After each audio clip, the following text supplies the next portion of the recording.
खबरों की शुरुआत करें उससे पहले बड़ी खबर यह है कि चीन के विदेश मंत्री अगले हफ्ते भारत आएंगे।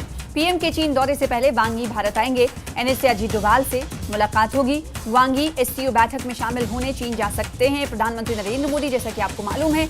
और इसी महीने के आखिर में पीएम मोदी का एससीओ में शामिल होने का दौरा है जो आप चीन में होगा। एससीओ बैठक में शामिल होने के लिए प्रधानमंत्री नरेंद्र मोदी चीन जा सकते हैं। इसी महीने के आखिर में चीन जा सकते हैं प्रधानमंत्री नरेंद्र मोदी, और उससे पहले चीन के विदेश मंत्री अगले हफ्ते भारत आने वाले हैं। भारत दौरा होने वाला है। पीएम के चीन दौरे से पहले वांग यी भारत आएंगे। एनएसए अजीत डोभाल से मुलाकात करेंगे वांग यी, और उसके बाद प्रधानमंत्री नरेंद्र मोदी भी चीन जाने वाले हैं। एससीओ बैठक में शामिल होने के लिए पीएम मोदी चीन जाएंगे। इसी महीने के आखिर में चीन जा सकते हैं प्रधानमंत्री नरेंद्र मोदी, और उससे पहले चीन के विदेश मंत्री अगले हफ्ते भारत आने वाले हैं।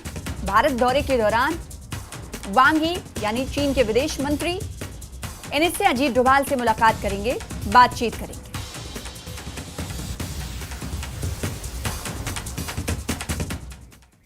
आगे बढ़ेंगे। सुप्रीम कोर्ट में गुरुवार को स्टेटहुड पर सुनवाई हुई। सीजेआई और जस्टिस चंद्रन करेंगे होगी सुनवाई। इस वक्त की बड़ी खबर आपको दे रहे हैं। सुप्रीम कोर्ट में गुरुवार को स्टेटहुड को लेकर सुनवाई होने वाली। सीजेआई और जस्टिस चंद्रन इस मामले पर सुनवाई करेंगे। अर्जी में स्टेटहुड बहाल करने के लिए केंद्र को निर्देश देने की मांग की गई है। तो बड़ी खबर, जहां जम्मू कश्मीर में इस वक्त स्टेटहुड को लेकर तमाम पार्टियां एक पेज पर आते हुए दिखाई दे रही हैं। मांग वही है, अलग अलग तरीके से उनकी तरफ से एहतजाज दर्ज कराया जा रहा है। इस बीच बड़ी खबर यह है कि सुप्रीम कोर्ट में गुरुवार को स्टेटहुड पर सुनवाई होगी। सीजेआई और जस्टिस चंद्रन इस मामले पर सुनवाई करेंगे। आपको बताएं, जो अर्जी दाखिल की गई है, इस अर्जी में कहा गया है कि स्टेटहुड को बहाल करने के लिए केंद्र को जल्द से जल्द निर्देश दे सुप्रीम कोर्ट। अब देखना यह होगा कि जब गुरुवार को सुनवाई होगी तो सुनवाई में केंद्र के हवाले से क्या कुछ कोर्ट कहता है।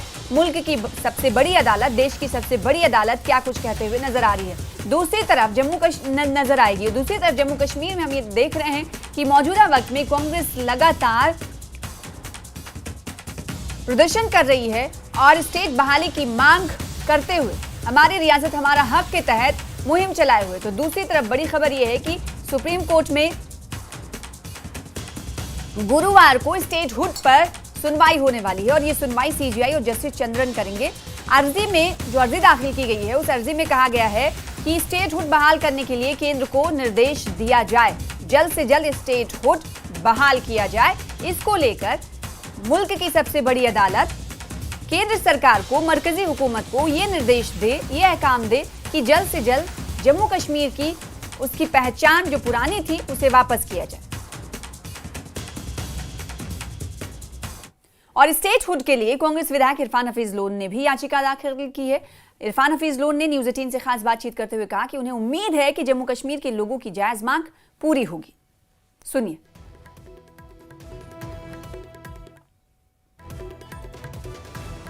इरफान साहब, आपने भी पिटीशन दाखिल की, लेकिन जो अभी सीधे तौर पर इस पूरे मामले में जो अल्फाज हैं सुप्रीम कोर्ट के और मरकजी हुकूमत के वो इसको मुनासिब वक्त पर इसको बहाल करेंगे, तो आपने सुप्रीम कोर्ट में पिटीशन दाखिल की, क्या सोचा? देखिए, लॉन्ग बैक बहुत पहले हमने पिटीशन दरखास्त जो है की हुई है अपने। बॉलीवुड अभिनेता अक्षय कुमार का जम्मू दौरा चर्चा में है। ये दौरा उनकी फेम की वजह से नहीं बल्कि ट्रैफिक पुलिस ने कार्रवाई की है उसकी वजह से चर्चा में आ गया। दरअसल जिस कार में अक्षय कुमार कार्यक्रम स्थल तक पहुंचे थे उस पर ट्रैफिक पुलिस ने कार्रवाई की और गाड़ी को सीज कर दिया। मामला मंगलवार का है जब पुलिस ने मोटर व्हीकल एक्ट के नियमों के तहत कार्रवाई की। पुलिस के मुताबिक कार में काले शीशे लगे थे और ट्रैफिक पुलिस ने इसे नियमों की स्पष्ट अवहेलना, खिलाफ वर्जी मानते हुए गाड़ी जब्त कर ली है। ट्रैफिक विभाग का कहना है कि कानून सभी के लिए समान है, चाहे वो आम नागरिक हो या कोई सेलिब्रिटी। नियमों का उल्लंघन करने वालों के खिलाफ सख्त कार्रवाई जारी रहेगी। हालांकि अक्षय कुमार की ओर से अब तक इस मामले पर कोई प्रतिक्रिया सामने नहीं आई। बॉलीवुड स्टार अक्षय कुमार जब कल जम्मू पहुंचे तो उनको भी ये अंदेशा नहीं था कि उनके आने के बाद एक नई कंट्रोवर्सी खड़ी होगी।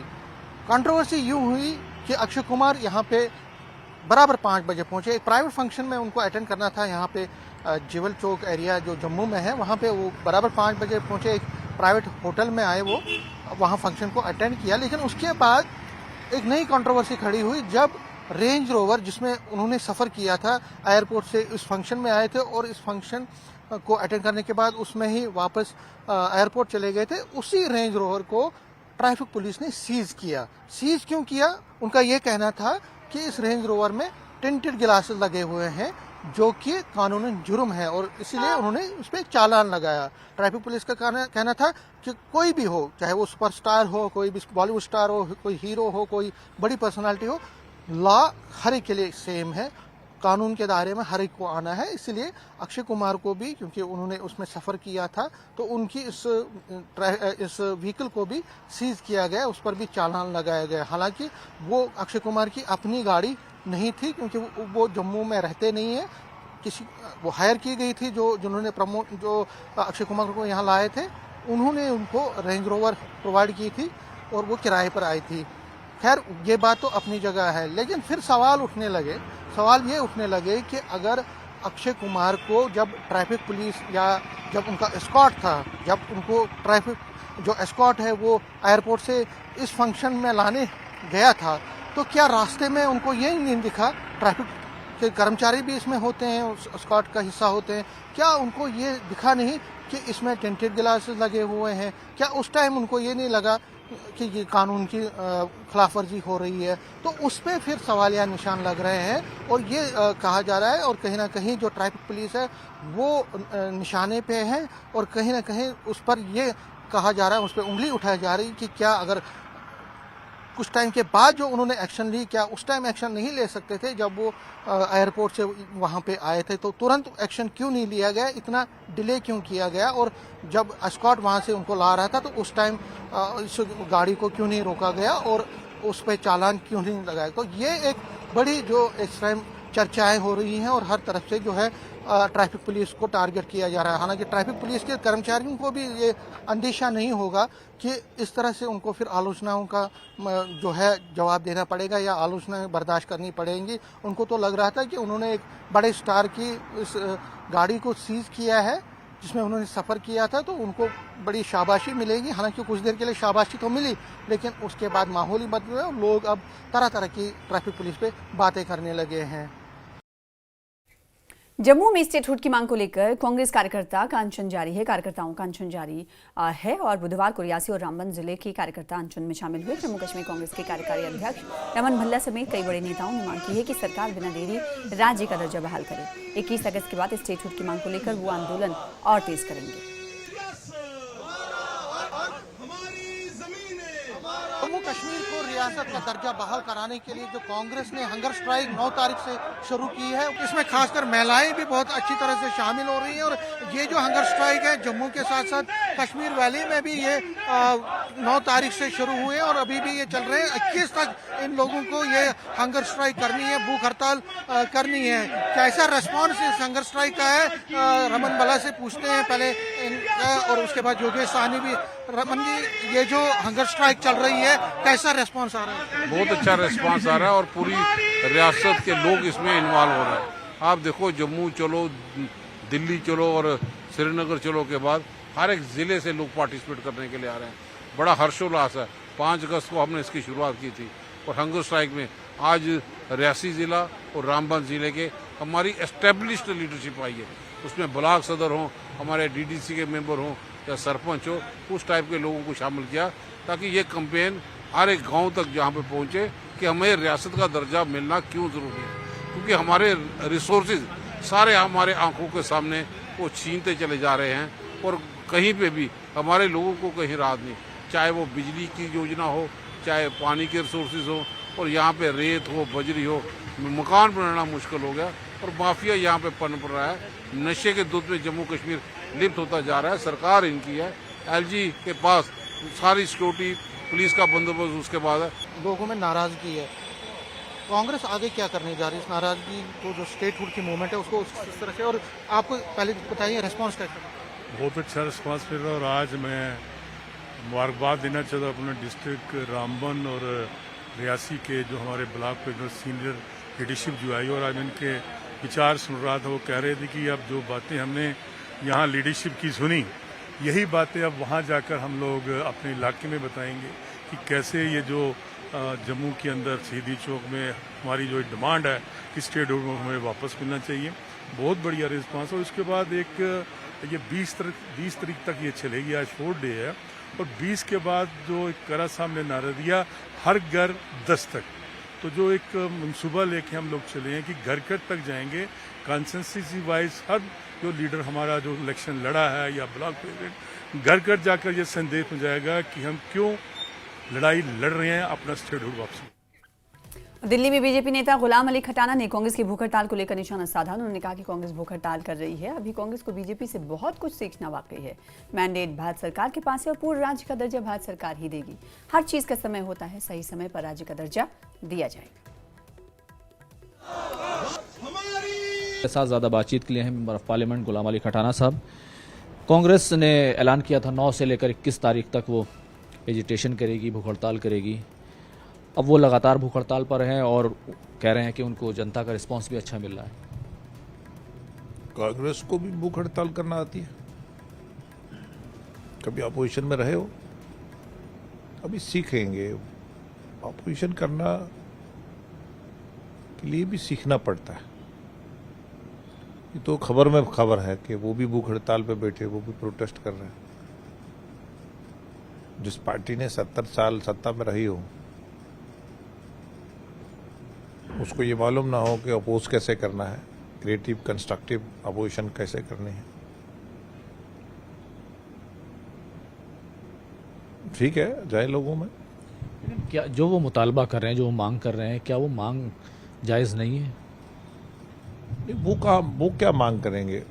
उनको लोगों ने मैंडेट दिया है मांग करने के लिए। क्या जम्मू कश्मीर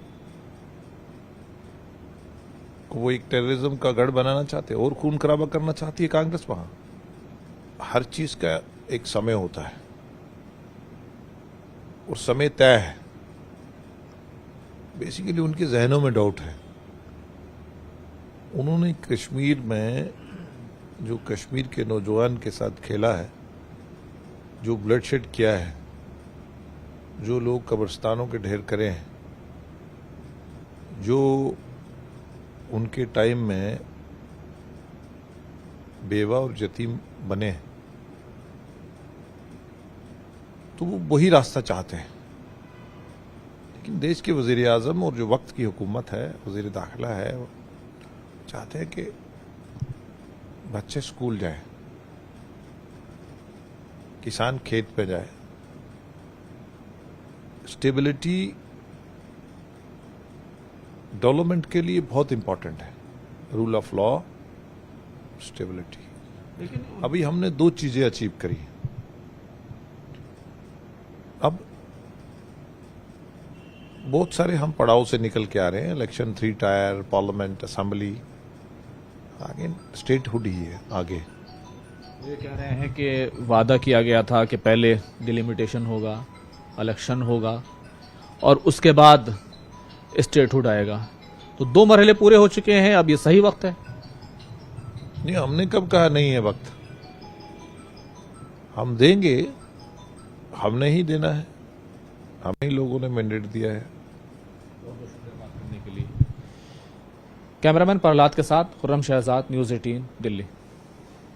आगे बढ़ेंगे। बीएसएफ की 25वीं बटालियन बड़े उत्साह के साथ स्वतंत्रता दिवस मना रही है, जिसके तहत बीएसएफ कैंप छावला में शहीदों के सम्मान में दौड़ का आयोजन किया गया। ये दौड़ उन वीर जवानों को समर्पित रहा जिन्होंने भारत की रक्षा करते हुए अपना सर्वोच्च बलिदान दिया। कार्यक्रम में 160 बीएसएफ जवानों और अधिकारियों ने भाग लिया। यह आयोजन न केवल देशभक्ति की भावना जगाता है, बल्कि हमें अपने वीरों की कुर्बानी याद दिलाता है। समारोह का समापन 25वीं बटालियन बीएसएफ के शहीद स्थल पर शहीदों को श्रद्धांजलि देने के साथ हुआ। तो शहीदों के सम्मान में दौड़ का एहतमाम, ये आप तस्वीरें देख पा रहे हैं। तस्वीरें हैं छावला के बीएसएफ कैंप में दौड़ का आयोजन किया गया, जिसकी तस्वीर आप टीवी स्क्रीन पर देख पा रहे हैं। बीएसएफ जवानों और अधिकारियों ने इसमें भाग लिया। हाथों में तिरंगा, सर गर्व से ऊंचा। ये तस्वीर बहुत कुछ बयान करती है। वीर जवानों के एजाज में दौड़ का इनेकाद बीएसएफ कैंप छावला की तरफ से किया गया, 25वीं बटालियन की तरफ से। ये 2 तस्वीरें आप देख पा रहे हैं, जिसमें बीएसएफ जवान और हाथों में तिरंगा और देश के लिए मर मिटे वीरों की कुर्बानी को इस मौके पर याद किया गया, जिन्होंने देश के नाम पर नाम पर अपनी जान की कुर्बानी दी, जान की आहुति दी। उन्हें खास तौर पर बीएसएफ के जवानों ने याद किया और दौड़ का आयोजन किया और इस दौड़ में अधिकारी, बीएसएफ के जवान शामिल हुए और सर फख्र से, गर्व से ऊंचा दिखाई दिया, हाथों में तिरंगा लहराता हुआ बीएसएफ जवानों की। और इसी तरह से देश के सर को फख्र से, गर्व से ऊंचा रखने का संकल्प एक बार फिर से बीएसएफ के जवानों की तरफ से लिया गया।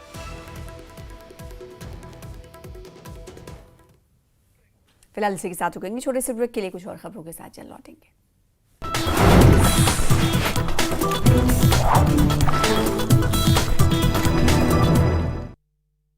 पेट सपा। जम्मू कश्मीर के उरी में पाकिस्तान की military unit border action team के अटैक को सुरक्षा बलों ने किया नाकाम, एक जवान शहीद। उरी सेक्टर में यह घटना नियंत्रण रेखा के पास हुई। बैट पाकिस्तानी मिलिट्री का एक यूनिट है जिसमें सैन्य कमांडो, सुरक्षा कर्मियों के साथ साथ आतंकवादी होते हैं शामिल। कुलगाम में सुरक्षा बलों और आतंकियों के बीच एनकाउंटर खत्म, 12 दिन बाद इस मुठभेड़ को किया गया खत्म। इलाके में अभी सुरक्षा बलों का सर्च ऑपरेशन जारी, एक आतंकी का मिला शव। जम्मू में अभिनेता अक्षय कुमार की काले शीशों वाली गाड़ी को दिल्ली में कांग्रेस नेता गुलाम अहमद मीर ने जम्मू कश्मीर के स्टेटहुड की बहाली के मुद्दे को लेकर बयान दिया। उन्होंने कहा कि सुप्रीम कोर्ट का इस मामले में रोल बनता है, क्योंकि सुप्रीम कोर्ट ने ही कहा था कि राज्य का दर्जा बहाल किया जाए। सुप्रीम कोर्ट ने जो डायरेक्शन दी थी, अब सुप्रीम कोर्ट को देखना चाहिए। स्टेटहुड की बहाली नहीं होने से लोग परेशान हैं। कहा केंद्र सरकार को बताना चाहिए कि सही समय आखिर क्या है। महीना, 10 महीना, साल, 10 साल सरकार को बताना चाहिए। जम्मू कश्मीर मुकम्मल रियासत का मामला सुप्रीम कोर्ट पहुंच चुका है। कल चीफ जस्टिस ऑफ इंडिया की जो क़यादत वाली बेंच है वो इस मामले की समाअत करने वाली है। मेरे साथ ज़्यादा बातचीत के लिए हैं गुलाम अहमद मीर साहब, कांग्रेस के सीनियर लीडर। सर, मामला सुप्रीम कोर्ट गया है, काफ़ी देरी की बात आप लोग करते रहे हैं, भूख हड़ताल का एक अभियान भी चल रहा है, अब सुप्रीम कोर्ट।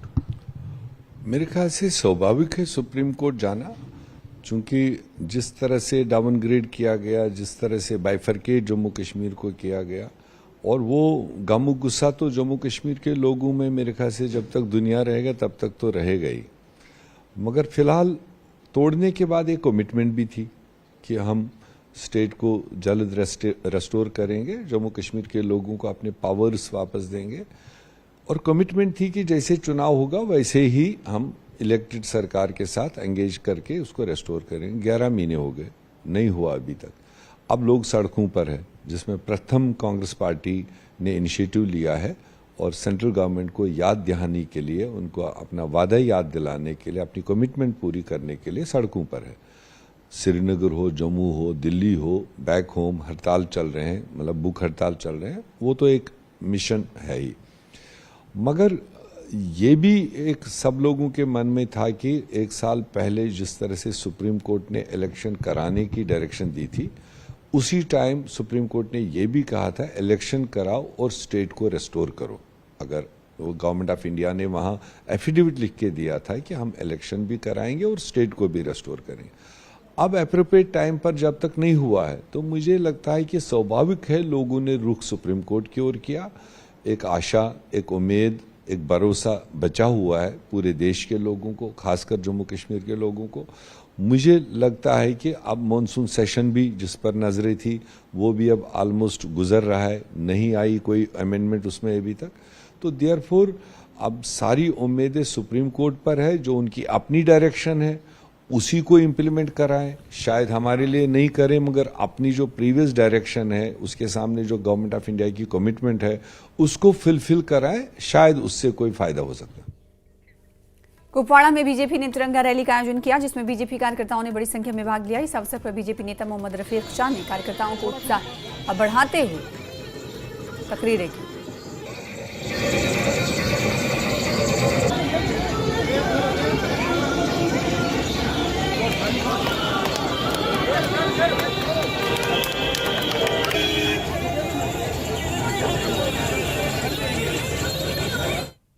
और पुंछ में जामिया फैजानुल कुरान एजुकेशनल ट्रस्ट के मदरसा के छात्रों और शिक्षकों ने भव्य तिरंगा रैली निकाली। रैली मौलाना मोहम्मद इकबाल मदनी के नेतृत्व में निकाली गई। इस आयोजन का उद्देश्य घर घर तिरंगा अभियान को बढ़ावा देना और देशभक्ति की भावना को जगाना है। मौलाना इकबाल मदनी ने बताया कि वो हर साल स्वतंत्रता दिवस और गणतंत्र दिवस पर ऐसे कार्यक्रम करते हैं। ये रैली एकता और देशभक्ति का सुंदर संदेश लेकर आई। ये योम आज़ादी बड़ी शान और शौकत के साथ मनाई जाती है। हर साल की तरह जहां पूरे मुल्क भर के अंदर हर फर्द अपनी इस योम आज़ादी के मौका पर अपनी मसरतों का इजहार करता है, वहीं पर जामिया फैज़ानुल कुरान के तलबा, उस्ताज़ किराम और यहाँ के तमाम अरकान मुंतज़मीन तमाम बड़ी एहतमाम के साथ जो है इस प्रोग्राम का एहतमाम करते हैं। और आज ये हमारी सालाना रैली का एक हसीन मंजर आपने अपने इस कैमरे में कैद भी किया और आपने देखा कि सैकड़ों की तादाद में लोगों ने इसको जो रास्ते में चलती हुई रैली को सराहा। हम उसके लिए लोगों के भी शुक्रगुजार हैं कि आप इतना प्यार इदारे को देते हैं। और उधमपुर के सलाथिया चौक पर स्वतंत्रता दिवस की तैयारी जोरों पर है। यहाँ 62 फुट ऊंचा विशाल तिरंगा फहराया गया है जो देशभक्ति और एकता का प्रतीक है। इस खास अवसर पर उपायुक्त सलोनी राय और डीआईजी सारा रिजवी ने तिरंगा फहराया। इस अवसर पर स्थानीय नागरिकों और प्रशासनिक अधिकारियों ने भी भाग लिया। सलाथिया चौक पे एक मॉन्यूमेंटल फ्लैग हॉइस्ट किया गया है जो कि लगभग 60 फीट हाइट का है और शहर की जो ये प्राइम लोकेशन है, जो शहर के बिल्कुल बीचों बीच ये झंडा है, ये हमारी पेट्रियाटिज़म का संदेश सभी उधमपुर वासियों को पहुंचाएगा। और जैसा कि हम जानते हैं कि हर घर तिरंगा कैंपेन भी चलाया जा रहा है और ये फ्लैग हॉइस्टिंग जो कि यहाँ के कंट्रीब्यूशन द्वारा, व्यापार मंडल द्वारा, सलाथिया जी द्वारा यहाँ पे कंट्रीब्यूशन से ये झंडा यहाँ पे बनाया गया है। और ये चौक की जो डेवलपमेंट इससे होगी और जो एक सुंदरता का भी और देशभक्ति का जो ये प्रतीक बनेगा, ये हम सभी के लिए बहुत गर्व की बात है। और मैं यहाँ के लोकल सिटीजन्स को भी धन्यवाद देना चाहूँगी कि उन्होंने इतना अच्छा इनिशिएटिव लिया और आज हमें इस कार्यक्रम में मौजूद होने का। आज भलवाल तहसील में तिरंगा रैली का आयोजन किया गया। तिरंगा रैली में कई स्कूलों के छात्रों ने देशभक्ति के जज्बे के साथ भाग लिया। इस तिरंगा रैली में SDM Jammu north doctor Deepak Kumar, तहसीलदार भलवाल मोनिका शर्मा, एसएचओ घरोटा संदीप सिंह कटोच और प्रिंसिपल जीएचएसएस भलवाल हरप्रीत कौर, पूर्व पीआरआईआई सदस्य और नागरिक समाज के सदस्य मौजूद रहे।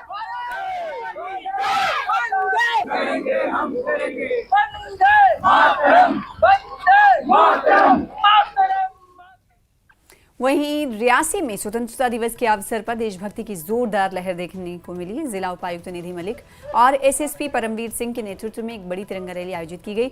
Rally general Zorawar Singh sports stadium से शुरू होकर मुख्य बाजार होते हुए वापस स्टेडियम में समाप्त हुई। इसमें 15,000 से ज्यादा लोग, छात्र, युवा और अधिकारी शामिल हुए। हर घर तिरंगा अभियान के तहत राष्ट्रीय ध्वज सभी प्रमुख स्थानों और ऊंची चोटियों पर फहराया गया।